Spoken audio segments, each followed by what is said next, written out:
Good morning बच्चों, स्वागत है आपका अपनी केमिस्ट्री क्लास में, जिसमें हम पढ़ रहे हैं ऑर्गेनिक केमिस्ट्री का चैप्टर 10, जिसका नाम है हेलो एल्केन एवं हेलो एरीन या हेलोजन व्युत्पन्न।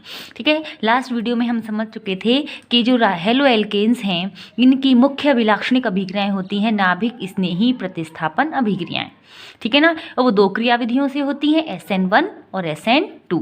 ठीक है, अब क्रियाविधि हम देख चुके हैं, समझ चुके हैं। अब हम देखेंगे कि रासायनिक अभिक्रियाएं कौन कौन सी होती हैं। ठीक है ना, तो देखो पहले हम बहुत ही सिंपल वे में देखते हैं कि हमारे पास है RX। R का मतलब कार्बन श्रृंखला, X का मतलब हेलोजन, और हेलोजन का मतलब क्लोरीन हो सकती है, ब्रोमीन हो सकती है या आयोडीन भी हो सकती है। ठीक है ना, इसकी अभिक्रिया करवाएंगे। देखो हम इसकी अभिक्रिया सबसे पहले हम करवाते हैं जलीय NaOH से। ठीक है ना, सोडियम हाइड्रोक्साइड, कौन सा? जलीय। देखिए सोडियम हाइड्रोक्साइड या पोटेशियम हाइड्रोक्साइड एक जैसा व्यवहार करते हैं, एक ही प्रकार से अभिक्रिया करते हैं। ठीक है, लेकिन याद ये रखना है कि जलीय। अगर हम एल्कोहलिक ले लेंगे तो अभिक्रिया कुछ और ही हो जाएगी। ठीक है ना, NaOH या KOH जलीय का मतलब है कि हमने NaOH या KOH को जल में घोला है। ठीक है ना, तो इसको हम ऐसे भी लिख देते हैं NaOH एक्वेटिक AQ करके, या KOH AQ यानी कि एक्वेटिक। ठीक है ना, याद रखना है ये बात बच्चों कि NaOH या KOH जो एक्वेटिक होता है यानी कि जलीय होता है, ये हमेशा जल योजन करवाता है या कहें कि OH का प्रतिस्थापन करवाता है। ठीक है ना, तो यहाँ ये OH का प्रतिस्थापन करवाएगा। हम पढ़ चुके हैं, कौन सी अभिक्रियाएं पढ़ रहे हैं हम? SN यानी कि नाभिक स्नेही प्रतिस्थापन। यहाँ पर नाभिक स्नेही क्या है? X minus. यहाँ पर नाभिक स्नेही क्या होगा? जो माइनस आवेश होगा। Na और OH या K और OH किस में टूटेगा?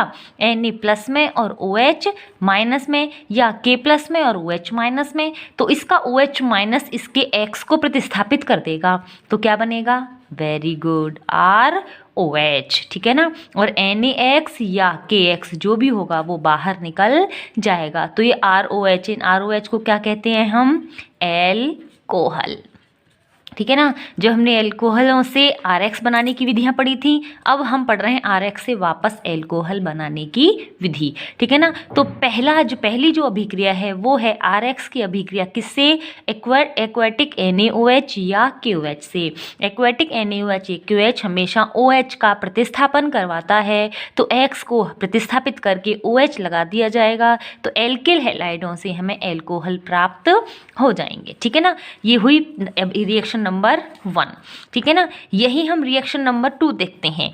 रिएक्शन नंबर 2 में हम इसकी रिएक्शन करवाएंगे नम Ag2O से। ठीक है ना, Ag2O यानी इसको हम कहते हैं सिल्वर ऑक्साइड। ये एक सहसंयोजी यौगिक होता है। सिल्वर ऑक्साइड से अभिक्रिया करवाते हैं, लेकिन एक ऐसा होना चाहिए नम, यानी कि इसमें नमी आई हुई होनी चाहिए। और जब इसमें नमी आएगी, नमी मतलब H2O। देखिए Ag2O में जब नमी आ जाएगी यानी कि H2O आ जाएगा, तो ये अभिक्रिया करके बना लेगा AgOH। ठीक है ना, दो मॉलिक्यूल AgOH के बन जाएंगे, यानी कि ये नम Ag2O वास्तव में किस रूप में व्यवहार करता है? AgOH के रूप में। लेकिन हम हमेशा नम Ag2O ही लिखते हैं। तो यहाँ भी अब देखिए नाभिक स्नेही आपके सामने आ गया, OH है ना, OH माइनस, और यहाँ क्या है? X, तो X को प्रतिस्थापित करके OH लगा दिया जाएगा, तो R के साथ तो लग गया OH, और X कहाँ चला गया? फिर X आ गया Ag के साथ, तो AgX के रूप में ये बाहर निकल गया। यानी कि यहाँ पर दोनों ही अभिक्रियाओं में हमें एल्कोहल प्राप्त होते हैं, चाहे हम जलीय NaOH या QH से अभिक्रिया करवाएं या हम नम Ag2O से अभिक्रिया करवाएं। ठीक है, दोनों ही अभिक्रियाएं हैं जिनमें हमें एल्कोहल प्राप्त होते हैं। समझ में आ गई दोनों चीज़ें? जहाँ यहाँ अगर 1 डिग्री होगा तो यहाँ भी 1 डिग्री मिलेगा, यहाँ 2 डिग्री होगा तो यहाँ भी 2 डिग्री मिलेगा। अगर 1 डिग्री अभिक्रिया करवाएंगे तो SN2 क्रियाविधि द्वारा संपन्न हो जाएगी। 3 डिग्री होगा तो यहाँ पर ही SN1 क्रियाविधि आ जाएगी। ठीक है, अब हमें क्रियाविधि पर इतना ध्यान नहीं देना, ये हमें बस बताना होगा कि कौन सी क्रियाविधि होती है। हमें यहाँ ये देखना है कि किसका प्रतिस्थापन किसके द्वारा किया जा रहा है। तो जलीय NaOH या जलीय KOH और नम Ag2O, ये तीनों ही OH का प्रतिस्थापन करवा के एल्कोहल बनाते हैं। ठीक है ना, तो देखिए पहली अभिक्रिया अपनी कि जलीय ये NaOH या KOH के साथ। तो जब RX की अभिक्रिया NaOH या KOH एक्वेटिक यानी एक्वस से करवाते हैं तो ROH यानी कि एल्कोहल बनते हैं। जैसे RX plus NaOH is equal two aqueous लिखना ज़रूरी है, बहुत कंपलसरी है, ये AQ ज़रूर लिखना है, ठीक है ना। इसके आगे करवाएंगे तो बन जाएगा ROH यानी कि एल्कोहल और प्लस में निकल जाएगा NaX, ठीक है। जैसे ही हमने R की जगह ले लिया C2H5 और X की जगह लिख दिया Br, एथिल ब्रोमाइड। जब एथिल ब्रोमाइड की अभिक्रिया हमने KOH, यहाँ हमने NaOH लिखा है, यहाँ हमने QH लिखा है, दोनों हो सकते हैं, ठीक है। एक्वस लिखना बहुत ज़रूरी है। के साथ करवाएंगे तो यहाँ से ये C2H5 था, ऐसे कैसे आ जाएगा और इस Br का प्रतिस्थापन OH के द्वारा कर दिया जाएगा तो यहाँ बन जाएगा अपना C2H5OH यानी कि क्या बन गया, एथेनॉल। तो एथिल ब्रोमाइड से एथेनॉल प्राप्त हो गया। बहुत ही इंपॉर्टेंट विधि है, बहुत ज़्यादा काम में आने वाली विधि है कि एल्किल हैलाइडों की हम जब जलीय NaOH या QH से अभिक्रिया करवाते हैं तो एल्कोहल बनते हैं। पहले अभिक्रिया क्लियर, ओके। दूसरी अभिक्रिया देखते हैं नम Ag2O के साथ।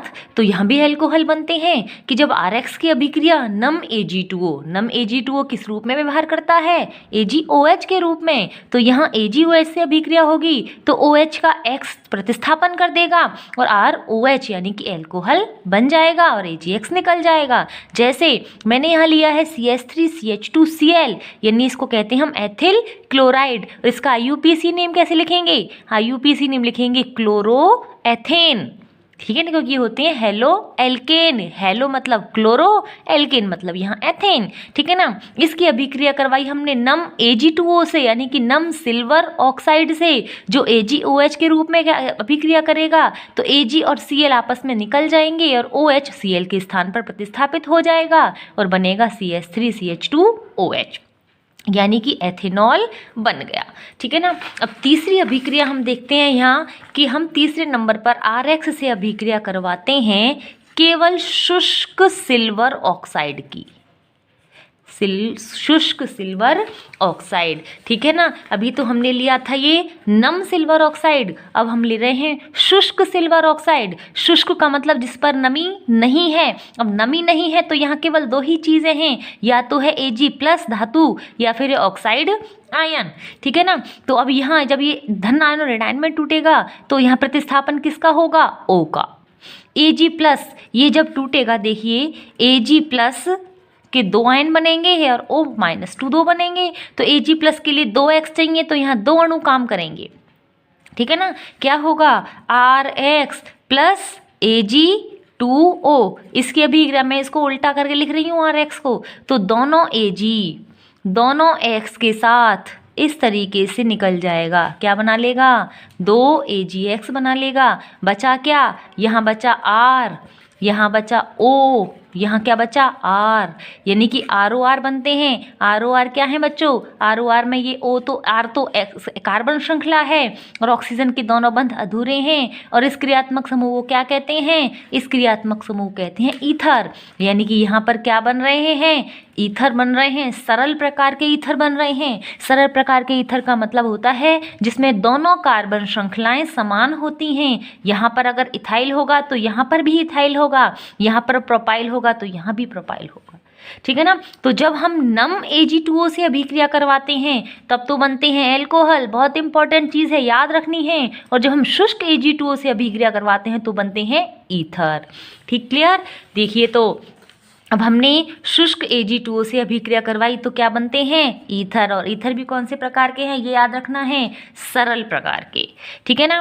तो हमने जब RX की अभिक्रिया Ag2O से करवाई, XR उल्टा करके लिख दिया, दोनों Ag दोनों X के साथ AgX के रूप में निकल गए, ROR यानी ईथर बन गया। जैसे एथिल ब्रोमाइड लिया हमने, Ag2X से अभिक्रिया करवाई, इसी CH3CH2Br को मैंने उल्टा करके लिख दिया है। देखो पहले Br है, फिर CH2 है और फिर CH3 है, तो दोनों Br और दोनों AgBr के रूप में निकल गए। इधर बचा CH3CH2 लिख दिया भाई, यहाँ O बचा लिख दिया भाई, यहाँ लिख बचा CH2CH3 यानी ये भी C2H5 है, ये भी लिख दिया। क्या बन गया, ईथर।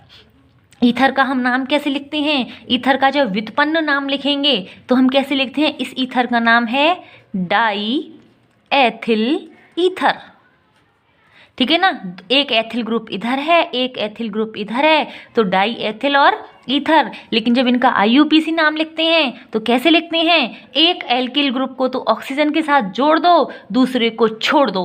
तो एक एल्किल ग्रुप को जो छोटा होगा उसको लेंगे, यहाँ दोनों बराबर हैं, सरल है ना, तो दोनों ही बराबर हैं। तो एक एल्किल ग्रुप को हमने ऑक्सीजन के साथ जोड़ दिया, कौन सा ग्रुप है ये, एथिल। एथिल को ऑक्सीजन के साथ जोड़ा, क्या बन गया, एथॉक्सी। ठीक है ना, एथिल को ऑक्सीजन के साथ जोड़ दिया, एथॉक्सी। दूसरे को छोड़ दो, दूसरा कौन सा बचा, एथेन, लिख दिया एथेन। 2 कार्बन की श्रृंखला बची ना, तो इसका IUPAC नाम हो गया एथॉक्सी एथेन। ठीक है ना, तो 3 अभिक्रियाएं हो गई अपनी। पहली अभिक्रिया जिसमें हमने अभिक्रिया करवाई थी जलीय NaOH या KOH के साथ, दूसरी अभिक्रिया जिसमें हमने अभिक्रिया करवाई थी नम Ag2O के साथ, और तीसरी अभिक्रिया जिसमें हमने अभिक्रिया करवाई थी शुष्क Ag2O के साथ। जलीय NaOH के साथ या जलीय KOH के साथ या नम Ag2O के साथ हम एल्कोहल प्राप्त करते हैं, जबकि शुष्क Ag2O के साथ हम सरल ईथर प्राप्त करते हैं। ठीक है ना, अब चौथी अभिक्रिया हम देखते हैं। चौथी अभिक्रिया के रूप में अब हम अभिक्रिया करवाएंगे सोडियम एल्कोक्साइड से, यानी कि हम इसको लिखते हैं NaOR। ठीक है ना, सोडियम एल्कोक्साइड। देखो समझना इसको क्या चीज़ है, हमने क्यों कहा है, हम लिखते हैं ROH, ये होते हैं एल्कोहल। एल्कोहल की होती है कैसी प्रकृति, अम्लीय प्रकृति। तो ROH अपना H+ आयन त्यागते हैं तो बना लेते हैं RO-। ठीक है ना, ऑक्सीजन पर जब माइनस आवेश आता है तो उसको कहते हैं हम ऑक्साइड आयन। ठीक है ना, इस ऑक्साइड आयन पर एक क्या जुड़ रहा है, एल्किल समूह जुड़ रहा है, तो एल्किल समूह के साथ हमें ऑक्साइड आयन जोड़ना पड़ेगा, तो ये क्या बन जाएगा, एल्कोक्साइड। ठीक है ना, ये बन गया एल्कोक्साइड। इस एल्कोक्साइड आयन पर अटैक कर रहा है सोडियम। ठीक है ना, सोडियम कैसी धातु है, धनात्मक, तो ये बन जाएगा RONA। ठीक है ना, तो ये RONA को हम क्या कहेंगे, सोडियम एल्कोक्साइड। ठीक है ना, अब सोडियम एल्कोक्साइड से अभिक्रिया करवा रहे हैं हम। यहाँ R समूह इस RX के समान भी हो सकता है, विपरीत भी हो सकता है, डिफरेंट भी हो सकता है। तो डिफरेंट भी हो सकता है, इसलिए हमने इसको R' से प्रदर्शित किया है। ठीक है ना, तो अब देखिए RX की अभिक्रिया करवा रहे हैं हम NaOR से, तो ये Na+ है, ये X- है, मिलकर NaX के रूप में बाहर निकल जाएगा, और क्या बनेगा, यहाँ बचा R और यहाँ क्या बचा, OR'। अभी देखिए ऊपर क्या बन रहा था, ROR, यहाँ क्या बन रहा है, ROR'। क्या अंतर है, ये अंतर है कि यहाँ दोनों R समान लग रहे थे, यहाँ पर दोनों R अलग अलग लग रहे हैं, यानी कि ये दोनों R का मतलब कार्बन श्रृंखलाएं भिन्न भिन्न हो सकती हैं। तो यहाँ पर हमें ये मिले हैं मिश्रित ईथर। मिश्रित ईथर का मतलब होता है जिसमें दोनों कार्बन श्रृंखलाएं समान नहीं होती हैं। ठीक है ना, तो हमने जब शुष्क Ag2O से अभिक्रिया करवाई थी तो हमें मिल गए थे ईथर, लेकिन अगर हमने सोडियम एल्कोक्साइड से अभिक्रिया करवा दी तो बन गए हमें मिश्रित ईथर। और इस अभिक्रिया की बहुत इंपॉर्टेंट चीज़ ये है कि इस अभिक्रिया का अपना एक नाम है, विलियमसन ईथर संश्लेषण। कौन सी अभिक्रिया, जिसमें हम RX की अभिक्रिया करवाते हैं सोडियम एल्कोक्साइड से, तो हमें मिश्रित ईथर मिलते हैं। इस अभिक्रिया का नाम क्या है, विलियमसन ईथर संश्लेषण। और एक बहुत इंपॉर्टेंट अभिक्रिया, यह अभिक्रिया हमेशा SN2 क्रियाविधि द्वारा संपन्न होती है, और SN2 क्रियाविधि के लिए एल्किल हेड कैसा होना चाहिए, 1 डिग्री होना चाहिए। ठीक है, यानी ये अभिक्रिया केवल 1 डिग्री हैलाइड ही देते हैं। अगर हम 3 डिग्री हैलाइड ले लेंगे तो विलियमसन ईथर संश्लेषण नहीं होगा, यानी ईथर का निर्माण नहीं होगा, बल्कि विलोपन अभिक्रिया द्वारा एल्कीन बन जाएगी। ठीक है ना, समझ में आई। विलियमसन ईथर संश्लेषण क्या है कि जब हम RX की अभिक्रिया सोडियम एल्कोक्साइड से करवाते हैं तो हमें मिश्रित ईथर बनते हैं, और ये अभिक्रिया हमेशा SN2 क्रियाविधि द्वारा संपन्न होती है, जो केवल 1 डिग्री हैलाइड ही देते हैं। क्लियर, तो देखते हैं इसको हम सोडियम एल्कोक्साइड के साथ। देखिए मिश्रित ईथर बनते हैं कि जब किसी RX कोई भी एल्किल हैलाइड है की अभिक्रिया कौन सा होना चाहिए स्पेशल यहाँ पर 1 डिग्री। 1 डिग्री हैलाइड की अभिक्रिया सोडियम एल्कोक्साइड के साथ करवाते हैं तो ईथर बनते हैं। यह अभिक्रिया विलियमसन ईथर संश्लेषण कहलाती है। ठीक है, कॉमनली लिखा हमने RX यानी कि एल्किल हैलाइड प्लस NaOR- यानी कि सोडियम एल्कोक्साइड की अभिक्रिया हुई तो Na और X निकल गया, R इधर का रह गया, यहाँ OR- रह गया, मिला दिया, क्या बन गया ईथर। अब यहाँ R समान भी हो सकता है, अलग भी हो सकता है। हम ज़्यादातर यहाँ मिश्रित ईथर बनाते हैं क्योंकि सरल ईथर तो हम यहीं बना सकते हैं। ठीक है ना, यहाँ ये अभिक्रिया 1 डिग्री 2 डिग्री 3 डिग्री सब देंगे, लेकिन ये अभिक्रिया केवल 1 डिग्री द्वारा दी जाएगी। जैसे उदाहरण देखते हैं हम, CH3CH2I क्या नाम होगा इसका? इसका नाम होगा एथिल आयोडाइड। ठीक है ना, और इसका IUPAC नाम को क्या होगा? इसका IUPAC नाम होगा आयोडो एथेन। ठीक है ना, पहले आयोडो और फिर एथेन। रिएक्शन किससे करवाई हमने इसमें? इसकी रिएक्शन करवाई हमने NaOR की जगह क्या लिख दिया? CH3। तो सोडियम एल्कोक्साइड में एल्क की जगह क्या आ गया? मैथ। तो इसका नाम है सोडियम मेथॉक्साइड। ठीक है ना, क्या होगा? Na और I बाहर निकल जाएंगे, NaI चला गया, यहाँ क्या बचा? CH3CH2 लिख दिया, यहाँ क्या बचा? OCH3 लिख दिया, बन गया ईथर। अब यहाँ पर ये समूह कुछ और है, यहाँ पर ये समूह कुछ और है, इसका मतलब ये कैसा ईथर है? मिश्रित ईथर है। अब इसका नाम क्या होगा? इसका नाम देखो, हम व्युत्पन्न अगर इसका नाम लिखें तो इसका नाम होगा, एक तरफ मैथिल है एक तरफ एथिल है, अल्फाबेटिकल ऑर्डर में एथिल पहले आएगा तो हम इसका नाम लिखेंगे एथिल मैथिल ईथर। ठीक है ना, लेकिन इसका IUPAC नाम क्या होगा? IUPAC नाम में ऑक्सीजन हमेशा छोटे समूह का साथ देता है। तो छोटा समूह कौन सा है? एक कार्बन का, मैथिल। तो मैथिल के साथ हमने ऑक्सी जोड़ दिया तो बन गया मैथॉक्सी, और बाकी बचा इथेन तो लिख दिया इथेन, मैथॉक्सी इथेन। ठीक है ना, और एक रिएक्शन देखते हैं, देखिए CH3CH2CH2Cl क्या नाम होगा इसका? इसका IUPAC नाम तो होगा क्लोरोप्रोपेन। ठीक है ना, और इसका व्युत्पन्न नाम होगा प्रोपिल क्लोराइड। याद रखना है आपको बच्चों, नाम जरूर लिखना है जो भी रिएक्शन लिखते हैं। अभिकारक क्या है और उत्पाद क्या है, दो तो बहुत ही ज़रूरी हैं। ठीक है ना, यहाँ हमने इसकी अभिक्रिया करवाई है NaOCH2CH3। यहाँ पर क्या लिया था हमने? केवल एक कार्बन की श्रृंखला। यहाँ कितनी कार्बन की श्रृंखला ले ली? 2 कार्बन की श्रृंखला। 2 कार्बन के लिए क्या लिखा जाता है? एथ। तो ये क्या बन गया? एथॉक्साइड, यानी इसका नाम हो गया सोडियम एथॉक्साइड। ठीक है ना, सोडियम एथॉक्साइड से अभिक्रिया करवाई है तो ये NaCl के साथ बाहर चला गया, NaCl गया, यहाँ क्या बचा? CH3CH2CH2 लिख दिया, CH3CH2CH2, यहाँ क्या बचा? OCH2CH3 लिख दिया, OCH2CH3, O आ गया, बन गया ईथर। ठीक है ना, मिश्रित ईथर बन गया। अब इसका नाम लिखते हैं। इसका नाम, ऑक्सीजन हमेशा छोटे का साथ देगा, एक तरफ 3 कार्बन है एक तरफ 2 कार्बन है, तो ऑक्सीजन किसका साथ देगा? 2 कार्बन का। 2 कार्बन को क्या कहते हैं? एथ। एथ के साथ ऑक्सीजन जुड़ा, क्या बन गया? एथॉक्सी। कितने कार्बन की श्रृंखला बची? 1 2 3, 3 कार्बन की बची। 3 कार्बन की श्रृंखला को क्या कहेंगे? प्रोपेन। नाम क्या हो गया? Ethoxy propane. अब इसका व्युत्पन्न नाम भी लिखते हैं। व्युत्पन्न नाम में एक तरफ है एथिल एक तरफ है प्रोपिल, अल्फाबेटिकल ऑर्डर में एथिल पहले आएगा तो इसका नाम क्या हो जाएगा? Ethyl propyl ether. ये इसका हो गया व्युत्पन्न नाम। समझ में आ गया? ठीक है, यह अभिक्रिया केवल किसके द्वारा दी जाएगी? 1 डिग्री हैलाइड के द्वारा। क्लियर? तो देखिए, यह अभिक्रिया केवल 1 डिग्री एल्किल हैलाइड देते हैं और यह अभिक्रिया केवल SN2 क्रियाविधि द्वारा ही संपन्न होती है। अब बात यह है कि अगर ये 3 डिग्री हैलाइड देंगे तो क्या होगा? तो अगर हम 3 डिग्री एल्किल हैलाइड की अभिक्रिया NaOR से करवाएंगे तो ईथर नहीं बनेंगे बल्कि विलोपन अभिक्रिया होगी और एल्कीन बनती है। याद रखना है बच्चों, बहुत इंपॉर्टेंट क्वेश्चन है ये, बहुत पूछा जाने वाला क्वेश्चन है। ठीक है ना, पूछा जाएगा, मैं भी बताती हूँ कैसे। कि ये जो हमने लिख दिया 3 डिग्री हैलाइड, पहला सबसे पहला मेंबर है, क्या नाम है इसका? इसको हम तृतीयक ब्यूटिल क्लोराइड कहते हैं। तृतीयक ब्यूटिल क्लोराइड। ठीक है ना। ब्यूटिल क्योंकि 4 कार्बन है, तृतीयक क्यों, क्योंकि इसमें जिस कार्बन से क्लोरीन जुड़ा हुआ है वो कैसा है, तृतीयक है। एक कार्बन श्रृंखला इधर जुड़ रही है, एक कार्बन श्रृंखला इधर जुड़ रही है, एक कार्बन श्रृंखला इधर जुड़ रही है, ठीक है। तो इसका IUPAC नाम क्या होगा, मुख्य कार्बन श्रृंखला 3 कार्बन की हो गई, जिसका नाम होगा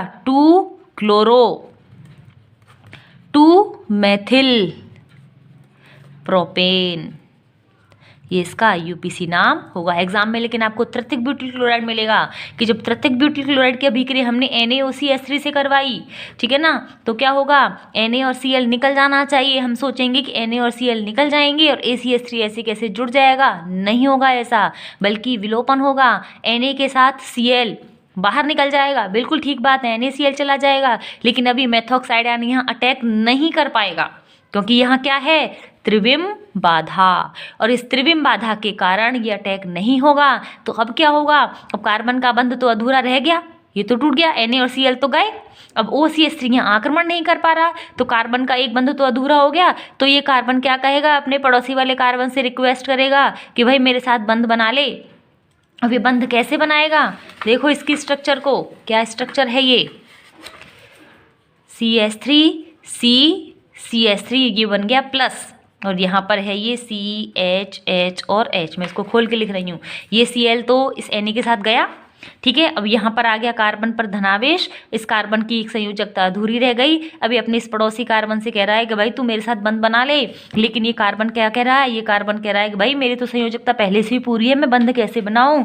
तो अब यहाँ पर ये OCH3 पड़ा है जिस पर माइनस आवेश है, ये यहाँ आक्रमण नहीं कर पा रहा है, ठीक है ना, क्योंकि त्रिविम बाधा आ रही है। तो ये भी ये चाहता है कि मेरे पास कोई आ जाए, और ये चाहता है कि मैं इसके साथ बंध बनाऊं। तो क्या होगा, यहाँ से एक हाइड्रोजन को इसके पास भेज दिया जाएगा।